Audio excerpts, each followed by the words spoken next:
This is Democracy Now!, democracynow.org, The War and Peace Report. I'm Amy Goodman. Towards a New Era for Human Rights. That was the name of a two-day conference held this weekend.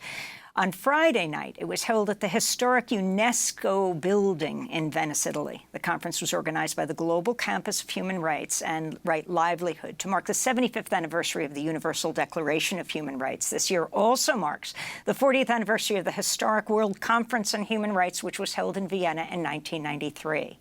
On Friday, I moderated a panel on the global state of human rights, looking at the recent U.S. decision to send cluster bombs to Ukraine, looking at the war in Sudan, as well as Palestine, the role of civil society in elevating human rights issues, and the role of the media. Speakers on the panel included Volker Türk, the United Nations High Commissioner for Human Rights, Eamon Gilmore, the European Union Special Representative for Human Rights, and the former Swedish Foreign Minister, Margot Wallström. She was also the former Deputy Prime Minister of Sweden, the former head of Sweden's Social Democratic Party, and the former UN Special Representative on Sexual Violence and Conflict. While she was Foreign Minister in 2014, Sweden became the first member of the European Union to recognize the state of Palestine. I asked her about how Sweden made that decision. That could not have come as a surprise. We had that, my party has fought for this for a very long time, has promised this in our sort of programs and all of that. So it was part of our sort of declaration when we took office as a new government.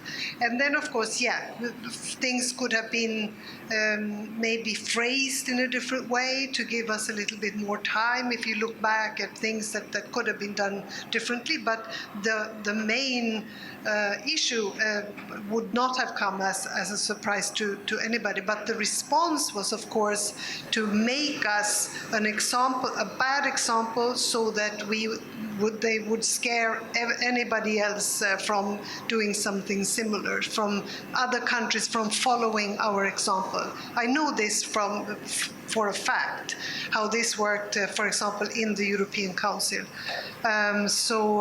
This was what happened all the time, that the Israelis used us as a scare, so to make sure that nobody else followed in the European Union. And it was a very, very tough decision. We made it clear that we had no interest in making sort of Israel our enemy. We wanted to continue to work with Israel for a two-state solution, which is the decision and the position of the European Union. But of course, this was extremely tough. And I think that, well, I have experienced this throughout my years as a foreign minister, that when you, if you're courageous, as I see it, if you take a position, if you follow, if you're consistent, you have to pay a price for it. That is absolutely, but without that, things would not move. We would not see an advance for human rights. So somebody must take a first step sometimes. And related to this, and this could be to you or to any of the people on the panel, is the issue of cluster bombs, the use of cluster bombs. Something the United States said a year ago, is what distinguished Putin from that was that he was willing to use cluster bombs, and the shock of so many when President Biden said that they will send cluster bombs to Ukraine. I mean, talking about everything from human rights to the destruction to the environment. Your thoughts?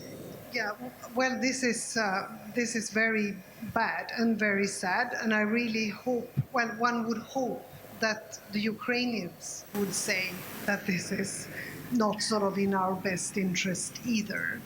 But on the other hand, they ask for everything they can put their hands on right now because they want to win the war. But it is also very bad and very sad that the US thinks that this is the best help they can give to Ukraine, to send cluster bombs. I mean, I think there has to be a public opinion, and there has to be a debate about this that takes it further. That's what I'm hoping for. Would anyone else like to weigh in on that? Do you see this as a turning point? where so many countries, more than 100 in the world, have signed on against the use of cluster bombs. And now one of those countries, the United States, who is signatory, along with Russia, along with Ukraine, none of them are, decide that they're going to move forward on this, what this means for the direction of the world at this point. Here.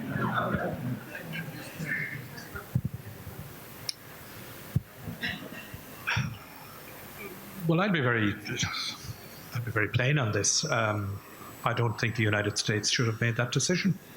I don't think cluster bombs should be used in Ukraine. I think we, as Margaret says, it is a sad reality that such huge amount of resources are being deployed to provide weaponry to Ukraine to enable them to prevail against this war of aggression. But I must say I was surprised, and I don't agree with the decision to provide cluster bombs to Ukraine. That was Eamon Gilmore, European Union Special Rep for Human Rights. This is Volker Türk. for Human Rights, and I was actually asked. This is Volker Türk, the UN High Commissioner for Human Rights. Look, hi. No, I just want to say something about this because you asked. I was actually asked the question at the Human Rights Council 2 days ago during an interactive dialogue on Ukraine, and our position is very clear. I mean, cluster bombs should be prohibited. They have an indiscriminate effect on civilian populations.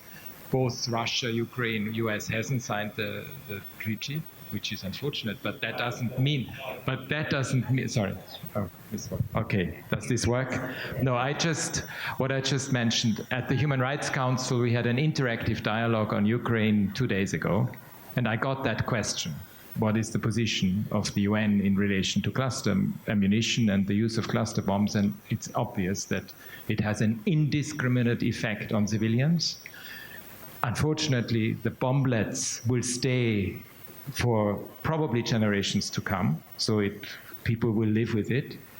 It is true that Russia, Ukraine, and the US have not signed the treaty, but that doesn't mean under human rights law that we couldn't argue against it, and it's clear. Because any indiscriminate effect that ammunition has on civilians should not be used. And have you spoken to the U.S. government about this, President Biden? Well, I don't speak to President Biden, but we have made it very clear. Publicly, the Secretary General as well, not just us as from the human rights side. How do you see this war ending?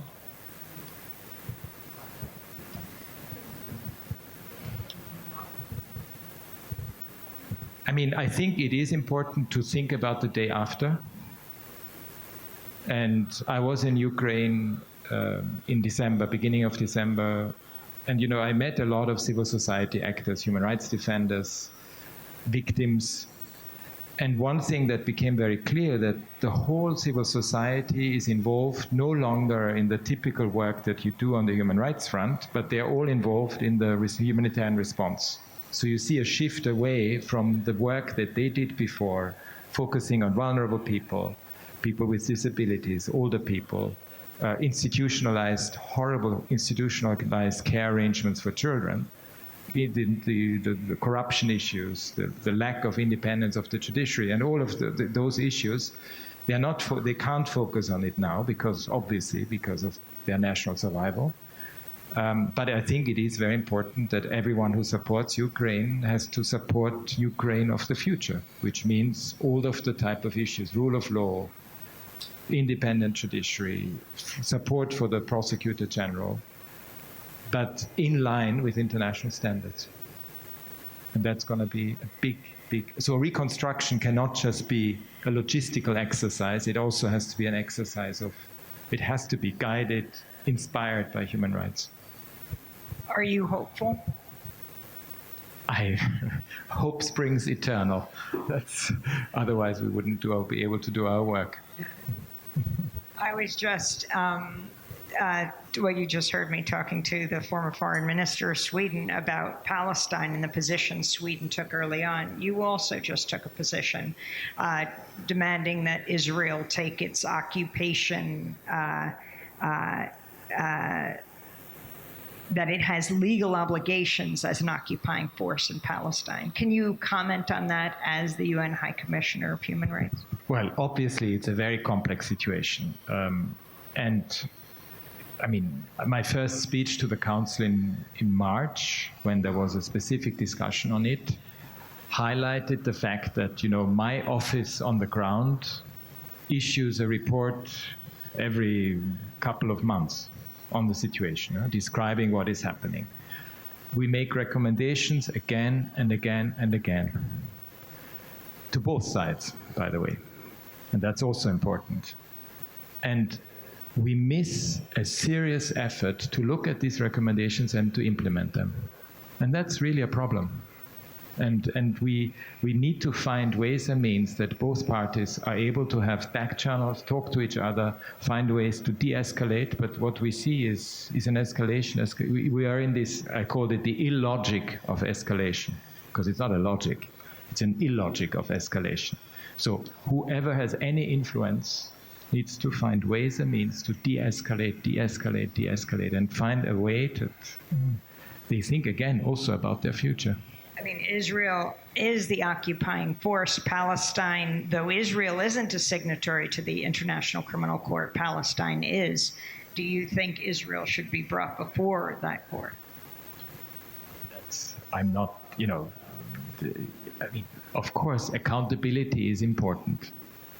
It starts at home. So if war crimes are committed, they need to be investigated. That's also one of the recommendations that we consistently make to the Israelis, but also to the other side. They need to investigate.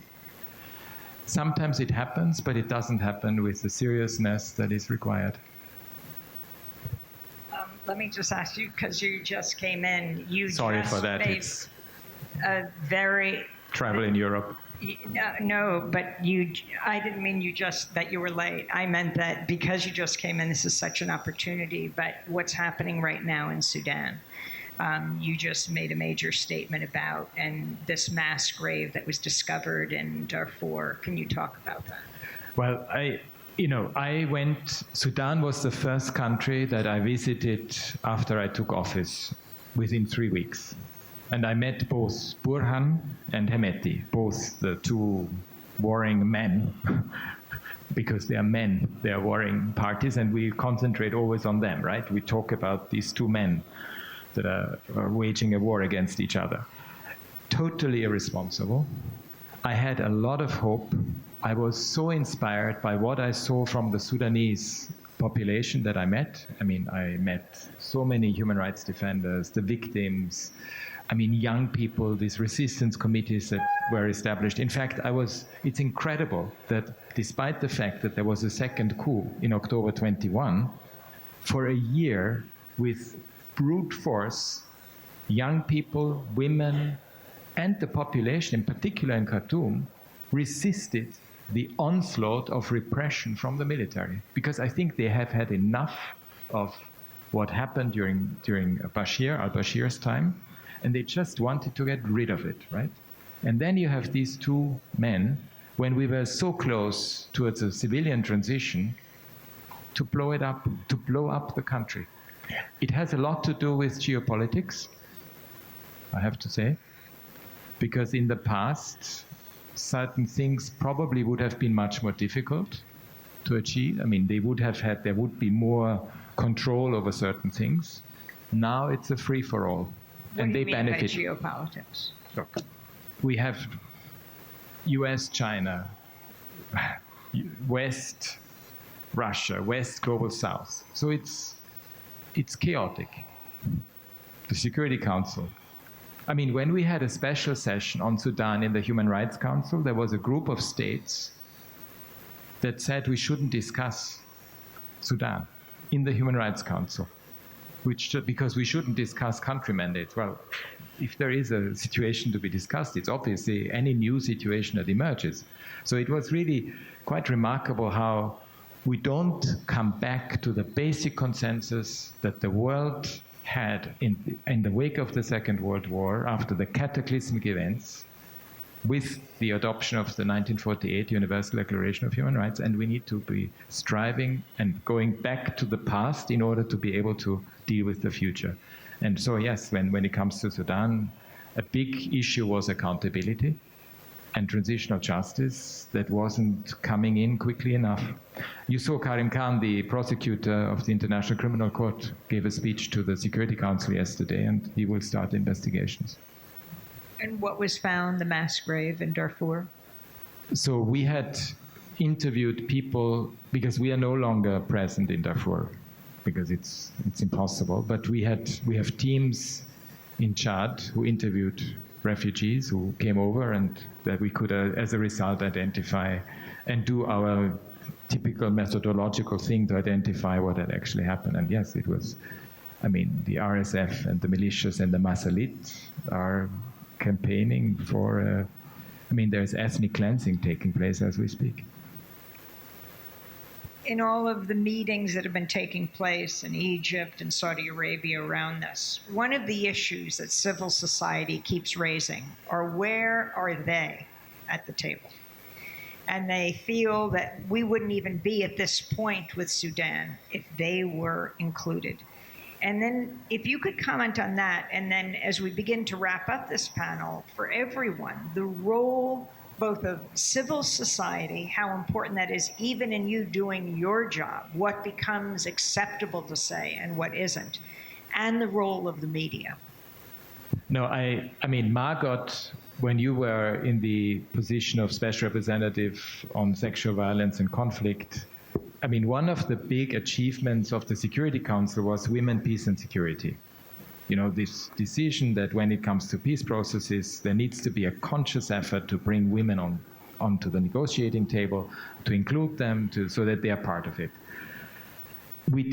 Every year we do an analysis of how many of the peace negotiations, I don't know if you remember, very early on, when the Russians, Ukrainians sat down beginning of March, did you remember the picture on both sides? Only men. Only men. In both negotiating teams, it was only men. And I think it is so important, because each and every conflict, when we emerge from it, when there is peace negotiated, it's always the warring factions that discuss it. It's not the whole of civil society. South Sudan is another example. So we have all these different issues where there wasn't an inclusive, participatory effort to bring everyone around the table to discuss these things. It was always left to those who waged the war.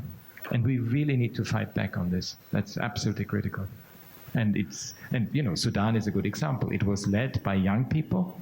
It was led by women, very courageous women. It was led by those who just had enough of it. Where are they now when it comes to the formal negotiations? Well, there are no formal negotiations. To be honest, not very serious ones at the moment. I don't think these two guys are serious about it. They think that they can win on the battlefield, and they will bring the country to the brink. Well, it's already close to the brink, so I don't know how deeper it can go. Huh? And the role of the media? Well, of course it is. Well, if you look, I'll just give you one example. If you look